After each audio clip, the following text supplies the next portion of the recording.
8:40 8:30 ఇదేమో 5 నిమిషాల దాకా నేను దాన్ని చూస్తున్నాను. సరే, ఇదయింది. ఆ తర్వాత ఈ రోమ్ అనేది ఒక మతంగా మారిపోయింది. కాబట్టి ఆ మతమే ఇక సులభంగా ఒక మాట చెప్పు, రోమన్ కథోలిక్ సంఘం.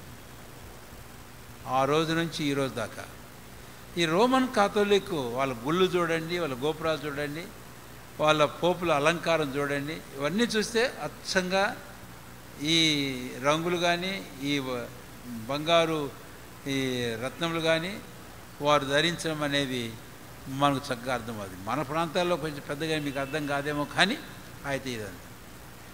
కాబట్టి ఇప్పుడు ఏమైంది అని అంటే, ఈ స్త్రీ మొగుడు రెండు కలుసుకున్నారు కదా, మృగం మీద కదా స్త్రీ సవారీ చేస్తుంది. కాబట్టి అక్కడికి వచ్చిన తర్వాత మతమును రాజ్యంతో కలిపాడు. ఆ తర్వాత మతం రాజ్యాన్ని ఏలుతుంది. కాబట్టి ఈరోజు రోమ్ ప్రాపంచిక ప్రభుత్వం అంటే లేదు ఇప్పుడు, కానీ ఈ రోమ్ అనేటటువంటిదే మరి ఏలుబడి చేసేదిగా కనపడుతుంది. ఇంకా దీని గురించి ఎక్కువ చెప్పడం ఇప్పుడు సాధ్యం కాదు, నేను ముగించేస్తాను. తర్వాత ప్రవచితం అయితే మనం వద్దాం. భవిష్యత్తులో అంటే చివరికి వచ్చేటప్పుడు దానిలో ఒక 70వ వారం వచ్చేటప్పటికి ఇదే మనకు ఇక్కడ కనపడేది ఆ స్త్రీ. కాబట్టి ఆ తర్వాత ఏం కాబోతుంది అని అంటే, వన్ రిలీజన్, ప్రపంచవ్యాప్తంగా ఒక మతాన్ని తీసుకొని రావడానికి వీళ్ళు ప్రయత్నం చేస్తారు. క్రీస్తు విరోధి మరి వాడి ఏడుబడి కాలంలో కనుక ఇంకా ఆ సంగతులన్నీ చాలా ఉన్నాయి. మనం ఒకవేళ ప్రవచితం మీద తర్వాత మనం చూద్దాం. మనం ఈ గడియారాన్ని బట్టి మోసపోయినాము. కానీ 17వ అధ్యాయంలోని ఈ చిన్న తలంపులు మంచి మనసులో ఉంచుకొని ఆ తర్వాత వాటి గురించి ఇంకా ధ్యానం చేయడానికి మనం ఒకవేళ ప్రవచితం అయితే ఇంకో వారం అవకాశం తీసుకుందాం. వాటిని గురించి ఈ లోపుగా వీటిని గురించి మీరు 17, 18 అధ్యాయాలు రెండు కలిపి కనీసం మళ్ళీ వచ్చే వారం కల్లా ఒక 4-5 సార్లన్నా మీరు చదవండి. ఆ సంగతులు అర్థం చేసుకోవడానికి పరిశుద్ధాత్మ దేవుడు మనకు సహాయం చేయను. ప్రార్థన చేసుకుందాము.